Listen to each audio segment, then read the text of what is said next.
Oh, so UT69, UT stands for under trial. So when somebody goes into the jail, Arthur Road jail, so they have been given an under trial number because they are accused. And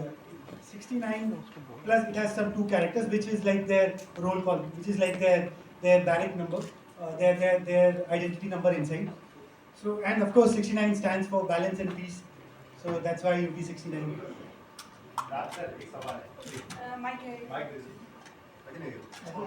Raj sir सवाल ये है कि मैंने trailer देखा trailer में जो trailer खत्म होता है तो एक डायलॉग आता है कि आपसे पूछता है अबाउट शिल्पा शेट्टी आपकी वाइफ है क्या रियल में ऐसे ट्रेलर में एक डायलॉग देखा मैंने तो वो डायलॉग का क्या इंडिकेट करता है डायलॉग और सेकंडली शिल्पा शेट्टी जी का क्या रिस्पॉन्स है ट्रेलर देखने के बाद आपका पहला सवाल क्या इंडिकेट करता है ये इंडिकेट करता है कि उनको भी विश्वास नहीं हो रहा था कि एक इतने कंडेंस बैरक में जिसमें 50 लोग सोने चाहिए जिसमें 250 लोग थे तो एवरीडे पूछते रहते थे कि ये सच में राज कुंद्रा है उसका भाई है उसका कज़न है ये सच में वही है सो उनको हफ्ता 10 दिन तो लग गया था बस यही एक्सेप्ट करने में कि उनके साथ मैं हूँ so I think that was the answer to that question the other one Shilpa का रिएक्शन पूछ रहे हो आप शिल्पा का रिएक्शन फिल्म को लेके देखो उसका एक सिंपली स्टोरी थी दैट जब शाहनवाज मेरे पास आए थे वो बोला कि Raj how was Arthur Road jail experience तो अंदर में बैठ के डेली मेमोइर्स लिख रहा था एक बुक लिख रहा था तो ऐसे सर आप पढ़ लो मैं आपको क्या समझाऊंगा एक एक दिन का मैंने एक मेमोइर लिखा हुआ है तो मैंने वो नोट्स इनको दिए और ये कुछ 30-40 दिन तक वैनिश हो गए थे तो मुझे भी अपने नोट्स वापस चाहिए थे मुझे लगा कि आगे जाके काम आएंगे मेरे बुक लिखने में ये 40 दिन बाद आए मेरे पास और बोला राज बुक मत लिख प्लीज़ मैं एक फिल्म बनाना चाहता हूँ मैंने कहा वेरी गुड बनाओ सर किसको ले रहे हो अगर मुझे न्यू कमर चाहिए तो उस टाइम पे इन्होंने बोला कि जो न्यू कमर मैं सोच रहा हूँ वो हो आप तो पहले तो मुझे धक्का लगा मैं कहा यार ऑलरेडी काफ़ी कुछ हो चुका है लाइफ में I think this is the last thing I need but जब उन्होंने स्टोरी सुनाई it was light hearted a different take एक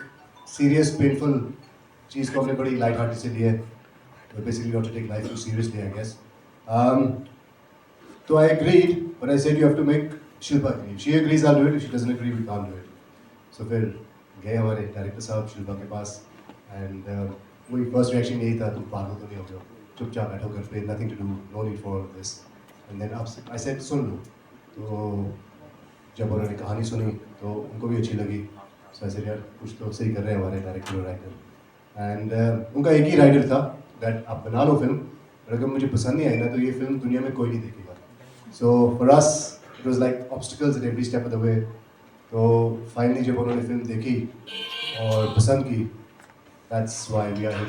विद UT69 इन्होंने बहुत एकदम ऐसा बहुत सीधे तरीके से बताया सेंसर्ड वर्जन बताया मार खाते खाते बचे थे हम जब लोग पूछने गए कि ये फिल्म बनाई क्या बोल दो सारी बोल दो जी राज सर मेरा सवाल ये है कि इस रोल के लिए आपने कितनी तैयारी की थी कितना चैलेंजिंग था पहली बार आप बॉलीवुड में डेब्यू कर रहे हैं तो कितने आपने इसको वर्क कितना अपना टाइम दिया था इसके लिए तो डायरेक्टर ने बोला कि एक जेल के ऊपर मूवी बना रही है जेल के ऊपर एक मूवी बनाना है तो फर्स्ट मैं पहले आर्थर रोड जेल गया थोड़ा एक्सपीरियंस लिया मेथड एक्टिंग की थोड़ी सी उसके बाद I just joking sorry see I had been through it and बड़ा एक पेनफुल एक्सपीरियंस था सो इट वाज लाइव आज भी एक एक दिन वो जो 63 डेज आर्थर रोड जेल में निकाले थे इट वाज सो डिफिकल्ट आज भी याद है so for me that experience help me I took a great acting coach Avnish Mishra करके हैं हमारे एक एक्टिंग कोच 2-3 महीने उनके साथ काम किया शाहनवाज सर के साथ 2-3 महीने काम किया अंडरस्टूड एक एक लाइन क्या है क्या नहीं and honestly because it's a true story and because I been through those emotions I found it a little easier to emote and I think it translates onto the screen मतलब जैसे हुआ था वैसे ही दिखाया है it's based on a true story और इसमें कुछ cinematic liberty हमने ली है हेलो राज शाहनवाज जी जैसे कि 63 डेज का इसमें जो है कि बताया गया है क्योंकि बहुत लंबा टाइम होता है तो क्या राज जी ने आपको पूरा एक्सप्लेन किया जो है कि सारा इतने दिन का जो है तो कैसे मतलब आपने ये सारा जो है कि इनको जो है जो आपका जो पूरा इतना मतलब शुरू से लेके एंड तक 60 दिन का दूसरा कुंद्रा जी को क्यों मतलब आपने चुना कि 63 डेज बताने सर एक पहले पूछ लो जी नहीं तो जब राज सर बाहर है तो मैं मिलने जब गया था तो उनसे मैं भी जानना चाहता था कि अंदर उनके दिन कैसे बीते, because he was quite broken when he came out. So he said कि एक बुक है, मैंने लिखा है एक नोट से मेरा पढ़ ले। एंड जैसे सर ने बताया कि हम लोगों ने नोट्स पढ़ा तो उसमें इन्होंने लिखा था काफ़ी डिटेल में, अगर उनसे कुछ कुछ डिटेल में था कुछ कुछ नहीं था, बट ही रोट कि ना आज मेरा दिन ऐसे बीता, आज मैं इससे मिला, आज हमारे साथ ये हुआ, आज हमको ऐसे छोटे छोटे इंसिडेंट उन्होंने लिख रखे थे। तो काफ़ी आई ओपनिंग था। जैसे हम लोग सोचते हैं ना हमेशा जेल की पिक्चर है तो अंदर पत्थर तोड़ रहे होंगे या कुछ पता नहीं क्या कर रहे होंगे, सो ऐसा कुछ नहीं था, ऐसा कुछ नहीं था। But it was quite a different experience when I read it. Of course इनका तो अलग ही एक्सपीरियंस रहा था। That's how the journey started. When I read it I felt नहीं यार इसकी बुक मत बनाओ प्लीज़, इसको फिल्म बनाते हैं। राजीव, दूसरा सवाल आपसे है कि हमने तो बहुत सुना है कि वीआईपी लोगों को बहुत सुविधा दी जाती है, तो आपका जो यहाँ 63 डेज का जो है कि पूरा एक्सपीरियंस जो भी आपके साथ हुआ, तो क्या मतलब कि ऐसा लग रहा है कि ऑर्थो में मतलब ऐसा या पूरी भारत की जेलों में जो है कि हमने जो सुना वो गलत है, या मतलब कि जो आपके साथ हुआ वो थोड़ा उसके बारे में जानना चाहेंगे? जी, वो जो स्पेशल राइट्स दिए जाते हैं वो वीआईपीज़ के लिए है, वो सेलिब्रिटीज़ के लिए है, मुझे नहीं मिले। तो मैं गया वहाँ पे and I stayed with everyone. मुझे कोई टेंशन नहीं है, you know I am a self made man. 18 साल की उम्र में तो टैक्सी चलाता था मैं यार, और मैं नीचे भी सो चुका हूँ और इकोनॉमी में भी जा चुका हूँ और फर्स्ट क्लास में भी जा चुका हूँ। तो I have adjusted in life. For me luxuries and all that are nothing, you know, I don't value them. So मेरे लिए इतना मुश्किल नहीं था जितना I was seeing other people that were coming inside and being put there. In fact एक दो friends मेरे बन गए थे जो शायद धारावी से थे, और वो मुझे बोल रहे थे कि राज, आपको देखे हमें हिम्मत मिल रही है यहाँ पे रहने के लिए और यहाँ पे खाना पीना, to eat the food, because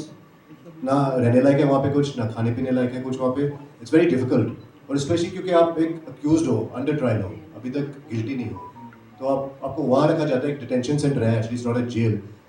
एक डिटेंशन सेंटर में रखा जाता है जब तक पुलिस की कार्रवाई चल रही है, और जैसे उनका चार्जशीट फाइल होता है यू कम आउट। तो उतने टाइम में आप किसी अक्यूज को रख रहे हो, तो आई थिंक बेसिक फैसिलिटीज़ मिलनी चाहिए। It doesn't matter what walk of life you are from, VIP हो, सेलिब्रिटी हो, कॉमन मैन हो, basic human rights, food, water, नहाने की जगह proper, hygiene, basic things are required. There are human beings inside, वो कोई एनिमल्स नहीं है। But it's like I can't even explain the life. You have to watch the movie to understand how bad it is inside jail, and that's a sad state of affairs. Sir मेरा सहनावत जी से सवाल है। Sir आपका पहली movie थी इनके साथ, क्या एक्सपीरियंस रहा आपका इनके साथ? क्या आंसर आता?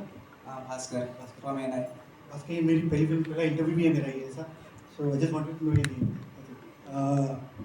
पहला experience, so I know Raj for about 2 to 3 years ऐसा, but I never thought him as an actor, because घर में एक एक्टर है, बहुत बड़ी एक्टर है। तो जब ये फिल्म हम लोग पहले कुछ एक काम कर रहे थे, we wanted to make a action comedy, but then this incident happened when he went inside. And वापस आके जब ये पढ़ा, हमने डिसाइड किया कि फिल्म बनाते हैं। तो आई टोल्ड हिम कि यार ये अगर फिल्म बनेगी ना तो आपके साथ ही एज ए एक्टर बनेगी, अदरवाइज नहीं बनाते हैं। And he was quite not sure about कि टिकटॉक तक ठीक था, फिल्मों तक ये चलेगा नहीं, but he worked hard, he took acting really seriously, he did lot of workshop, we did lot of workshop together. And I tell you, आपने अगर ट्रेलर देखा है भास्कर तो आपको पता चलेगा। मेरे को तो नहीं लगता ये फर्स्ट टाइम एक्टर जैसा लगता है, but you have to tell me, did you feel like कि ये फर्स्ट टाइम एक्टर जैसा लगे? नहीं, exactly same. When you see the film you realize कि he is done fabulous job. Of course उनकी मेथड एक्टिंग उनको काम आई, लेकिन स्टिल कैमरा के सामने एक्ट करना was no joke, and he did wonderful.